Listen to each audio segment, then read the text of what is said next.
압박하려는 의도로 분석되고 있습니다. 이번에는 베이징 김현석 특파원입니다. 아사드 정권의 악랄한 행동이 선을 넘었다. 경고 하루 만에 트럼프 대통령은 시리아 공습을 승인함으로써 경고가 빈말이 아님을 보여줬습니다. 이를 두고 뉴욕타임스는 북한과 이란 그리고 잠재적 적들에게 메시지를 보내기 위한 의도라고 분석했습니다. 트럼프 대통령은 최근 북한 문제와 관련해 중국이 해결하지 않으면 우리가 할 것이다. 북한 문제 해결은 내 책임이라는 등 연일 강경 발언을 쏟아냈습니다. 어제는 모든 선택지가 테이블 위에 있다며 군사 행동 가능성을 내비쳤습니다. North Korea, a problem, and that's really a humanity problem. So we're going to be talking about that also. 국제사회는 이번 공습이 트럼프 대통령과 시진핑 중국 국가주석의 만찬이 끝난 지 불과 1시간 뒤 이뤄진 데 주목했습니다. 미국이 북한에 직접적인 행동을 할 수 있다는 점을 보여줘 북핵 문제 해결에 유보적 태도를 보이는 시진핑 주석을 압박하려 한다는 분석입니다. 이번 정상회담에서 중국 역할론을 부각시켜 주도권을 주겠다는 계산도 읽힙니다. 이런 상황에서도 북한은 화학무기 파문을 일으킨 아사드 시리아 대통령에게 집권당 창건 기념 축전을 보내 반미 동맹으로서의 관계를 재확인했습니다. 베이징에서 MBC 뉴스 김현석입니다. 북한도 사린가스를 비롯해 무려 5천 톤의 화학무기를 보유하고 있는 것으로 추정이 되는데 최근 실전 배치를 서두르고 있는 것으로 보입니다. 한미 군 당국도 서둘러 대응책을 강화하고 있습니다. 김민창 기자입니다.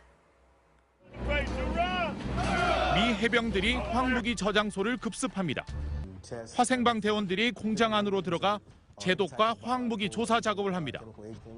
일본 오키나와 주둔 미 해병들이 실시한 핵과 화학무기 제거 훈련으로 올해 처음으로 실시된 것이 확인됐습니다. 예전에 비해 북한의 핵과 화학무기 사용이 현실화되면서 유사시 한반도에 증파되는 주일미군도 북한의 화학무기에 대한 실제적인 대응에 나선 것으로 보여집니다.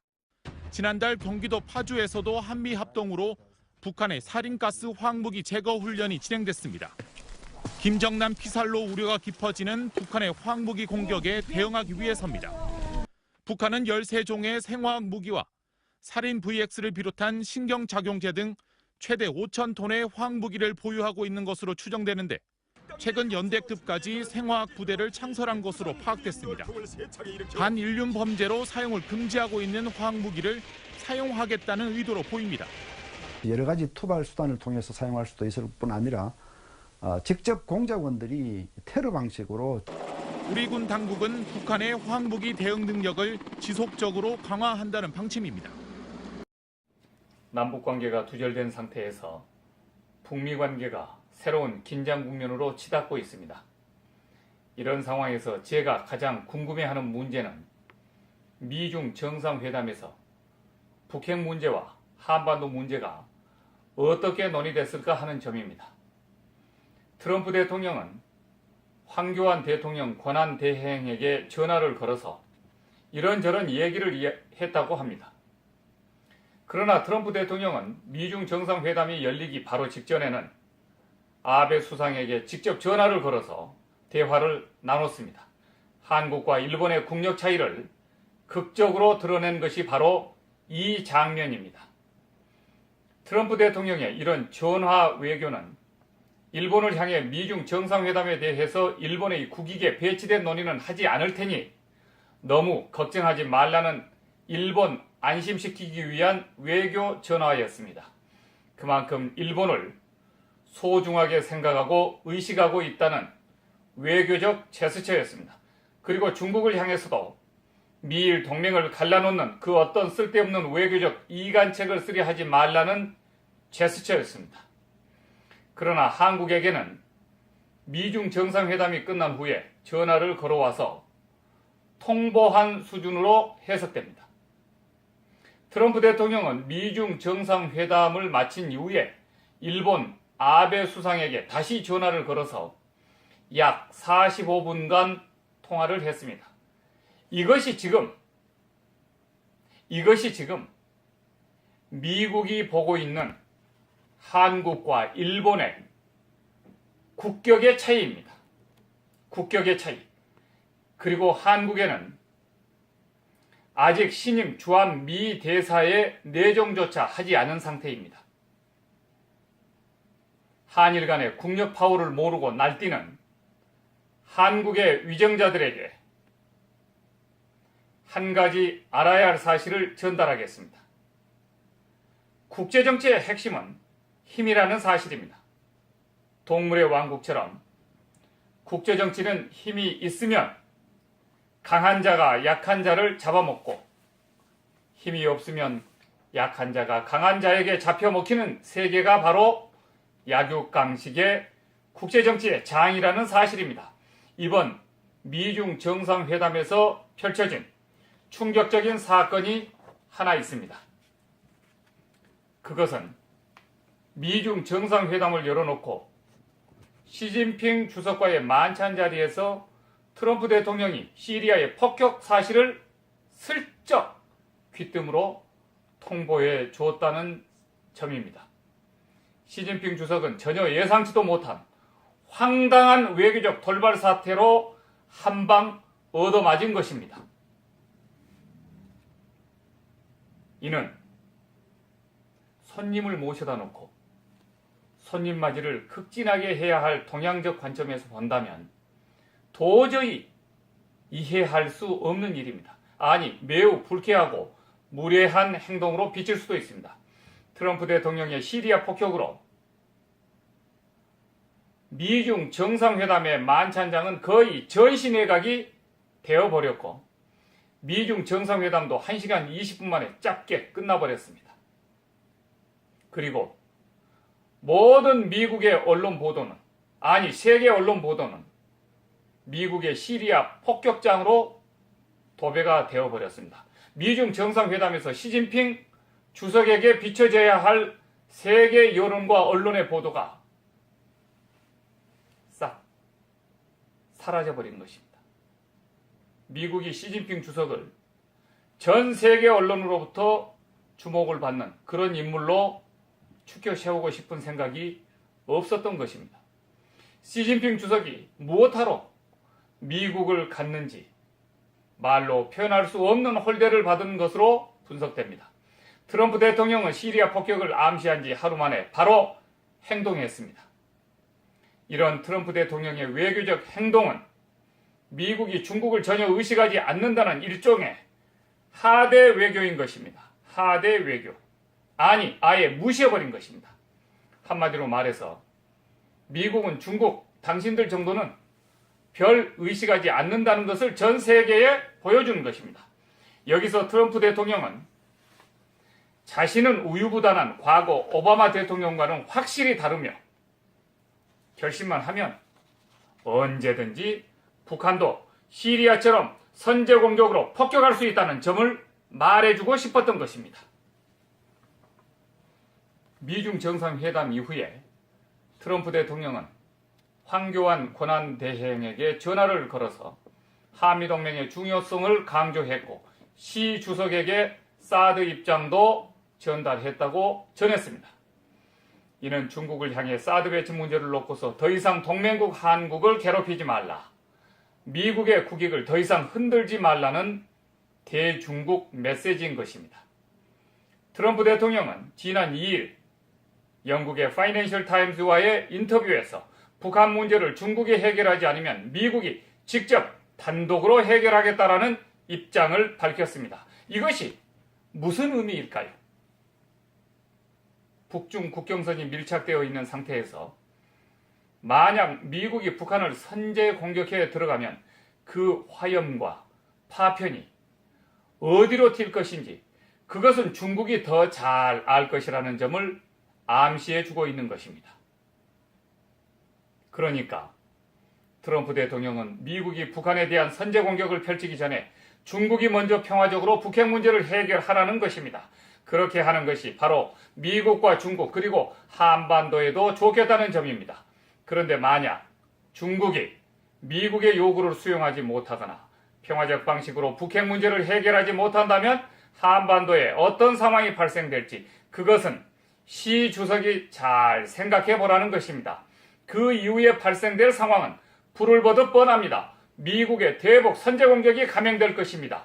그렇게 되면 북한은 반격을 할 것이고 이런 상황이 발생되면 북한의 반격지는 어디가 될까요? 그것은 물어볼 필요도 없이 이곳 서울이 될 것입니다. 서울이. 이른바 북한식 서울 불바다론이 현실화되는 것입니다. 그럼 미국은 왜 북한을 선제 공격할 수밖에 없는 것일까요? 자국의 본토 안전과 국민 보호를 위해서 미국은 얼마든지 북한에 선제 공격할 수 있습니다. 미국이 우리의 동맹국이지만 지금 자국의 안보 상황이 북한의 핵 위협 앞에 놓여 있는데 남의 나라 생각해 줄 여력이 있겠습니까? 미국은 지금 북한의 대륙간 장거리 핵미사일에 미국 본토 공격으로부터 상당한 위협감을 갖고 있습니다. 이런 미국민의 위협감이 바로 트럼프 대통령으로 하여금 북한을 향해 군사적 폭격을 하도록 허용하고 있는 것입니다. 이번 미중 정상회담은 트럼프 시진핑 간의 공동 성명 한 줄도 발표하지 못한 채 막을 내렸다는 점을 우리 국민과 북한의 김정은은 알아야 합니다. 그만큼 역대 미중 정상회담치고는 최악의 회담으로 평가됩니다.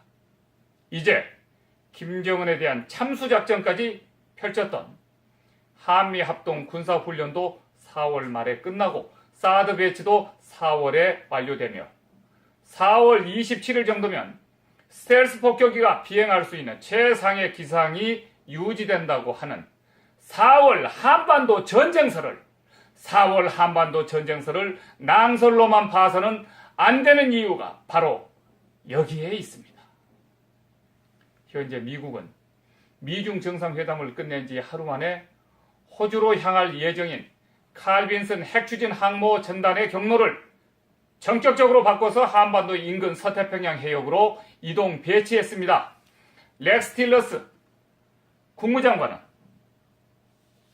미중 정상회담 결과를 발표하면서 북한 문제가 미국과 중국이 서로 조율할 수 없는 그 어떤 것이라고 판단된다면 미국은 독자적 방도를 마련할 것이라고 말했습니다. 이는 북한을 바로 폭격하겠다는 것을 의미합니다. 생각만 해도 참담한 우리 앞에 전쟁 위기설이 현실화될까 너무너무 걱정이 됩니다. 미중 정상회담 직후 미군의 전략 무기들은 한반도로 속속 향하기 시작했습니다. 미 태평양 사령부는 지난 7일 괌 기지에 있던 고고도 무인 정찰기 글로벌 호크 RQ-4 5대를 다음 달부터 6개월 동안 일본 요코다 기지에 배치한다고 밝혔습니다. 글로벌 호크가 일본 요코다 기지에 배치되는 경우는 사상 처음입니다. 한반도에서 전쟁이 발생할 경우 대부분의 전투병력은 일본에 주둔한 미군이 한반도로 상륙한다는 점을 감안할 때 지금 한반도의 긴장 상황은 일촉즉발의 순간으로 치닫고 있습니다.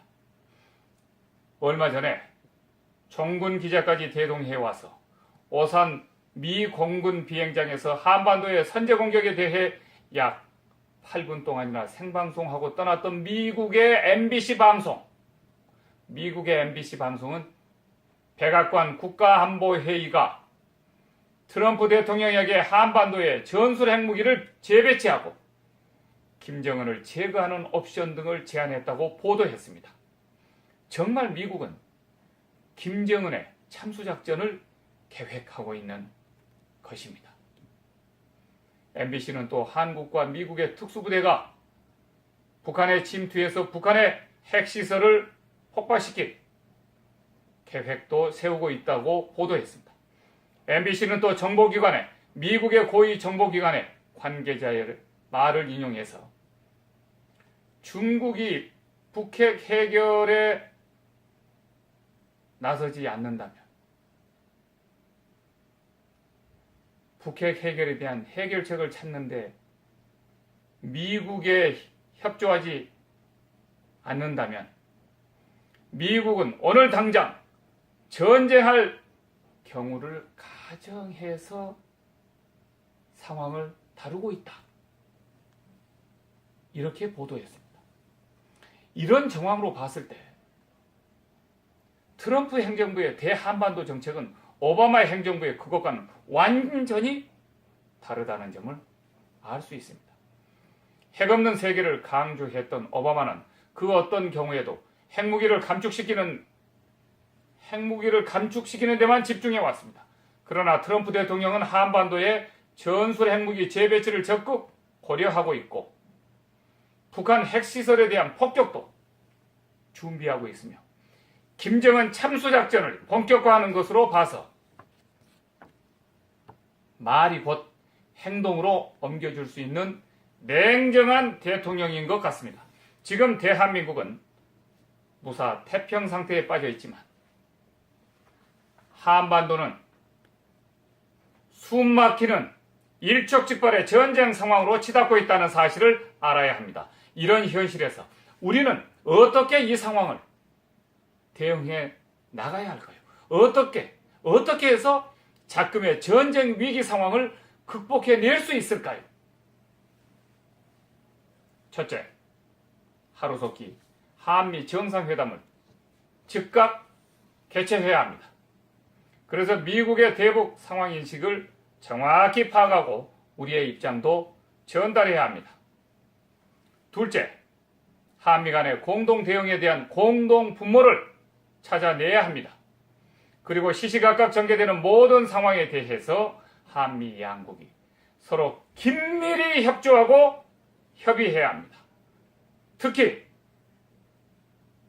한미 간의 외무부 장관, 국방부 장관 간에는 협력을 더욱 강화해야 합니다.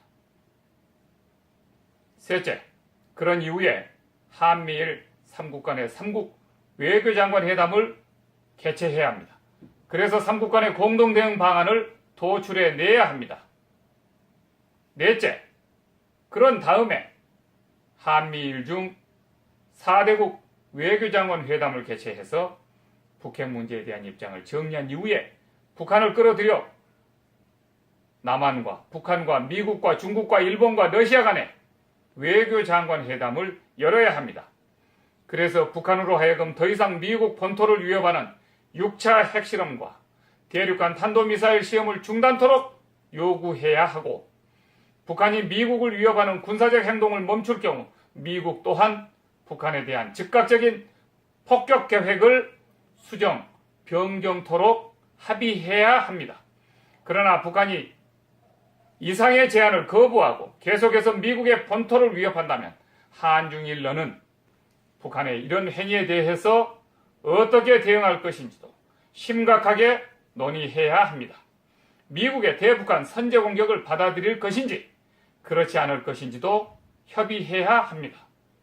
다섯째, 이럴수록 한국은 한미동맹을 더욱 강화시켜서 절대로 미국이 한국 몰래 자국의 안보만 생각한 채 일방적으로 대북 선제 공격에 나서지 않도록 강력한 한미 군사 외교적 협의 채널을 유지해 나가야 합니다. 여섯째, 중국으로 하여금 어떤 경우에도 북한이 더 이상 미국의 본토 안보를 위협하는 군사적 액션을 취하지 못하도록 대중 외교를 강화해야 합니다. 일곱째, 한미 양국은 중국으로 하여금 대북 유류 지원을 중단토록 해서 대북한 전쟁 억지력을 확고히 강화시켜야 합니다. 확고히. 대한민국 국민 여러분, 이번 대통령 선거는 정말이지 너무너무 중요합니다. 아무것도 모르는 철부지들에게 이 나라의 운명을 맡겨서는 절대 안 되는 이유가 바로 여기에 있습니다.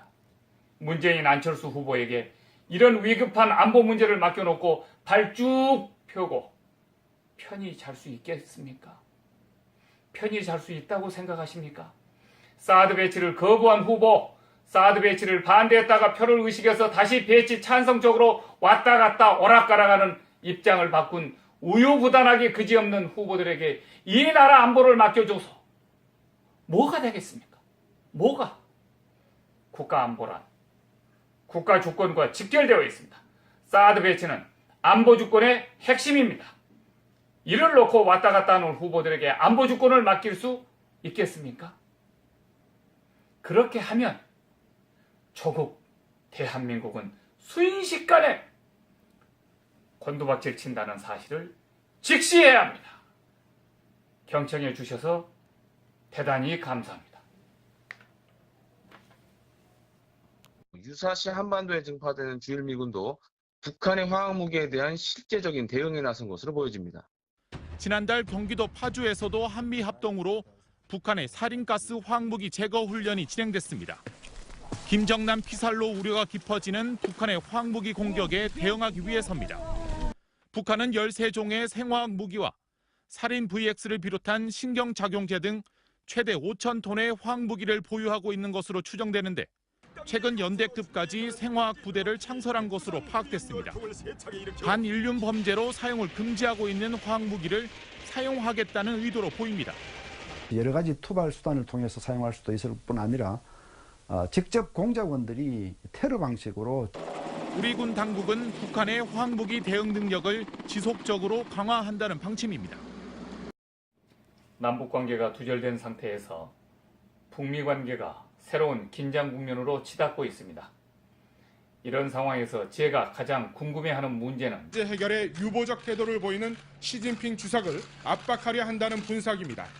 이번 정상회담에서 중국 역할론을 부각시켜 주도권을 주겠다는 계산도 읽힙니다. 이런 상황에서도 북한은 화학무기 파문을 일으킨 아사드 시리아 대통령에게 집권당 창건 기념 축전을 보내 반미 동맹으로서의 관계를 재확인했습니다. 베이징에서 MBC 뉴스 김현석입니다. 북한도 사린가스를 비롯해 무려 5천 톤의 화학무기를 보유하고 있는 것으로 추정이 되는데 최근 실전 배치를 서두르고 있는 것으로 보입니다. 한미 군 당국도 서둘러 대응책을 강화하고 있습니다. 김민창 기자입니다. 미 해병들이 화학무기 저장소를 급습합니다. 화생방 대원들이 공장 안으로 들어가 제독과 화학무기 조사 작업을 합니다. 일본 오키나와 주둔 미 해병들이 실시한 핵과 화학무기 제거 훈련으로 올해 처음으로 실시된 것이 확인됐습니다. 예전에 비해 북한의 핵과 화학무기 사용이 현실화되면서 압박하려는 의도로 분석되고 있습니다. 이번에는 베이징 김현석 특파원입니다. 아사드 정권의 악랄한 행동이 선을 넘었다. 경고 하루 만에 트럼프 대통령은 시리아 공습을 승인함으로써 경고가 빈말이 아님을 보여줬습니다. 이를 두고 뉴욕타임스는 북한과 이란 그리고 잠재적 적들에게 메시지를 보내기 위한 의도라고 분석했습니다. 트럼프 대통령은 최근 북한 문제와 관련해 중국이 해결하지 않으면 우리가 할 것이다. 북한 문제 해결은 내 책임이라는 등 연일 강경 발언을 쏟아냈습니다. 어제는 모든 선택지가 테이블 위에 있다며 군사행동 가능성을 내비쳤습니다.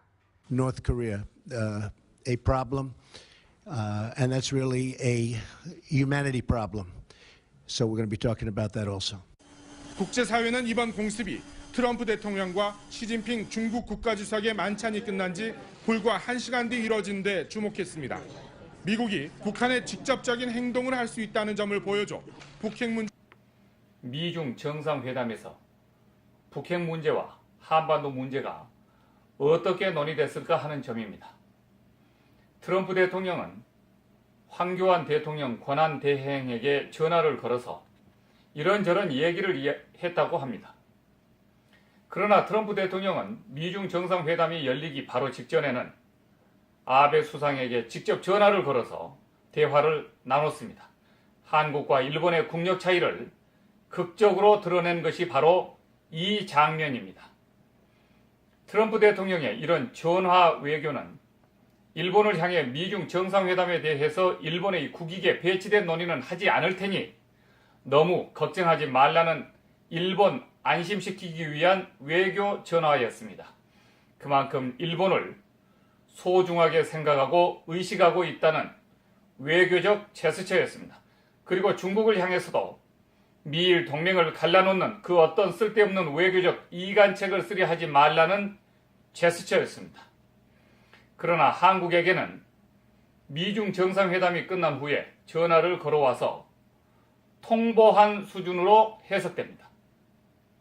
트럼프 대통령은 미중 정상회담을 마친 이후에 일본 아베 수상에게 다시 전화를 걸어서 약 45분간 통화를 했습니다. 이것이 지금 미국이 보고 있는 한국과 일본의 국격의 차이입니다.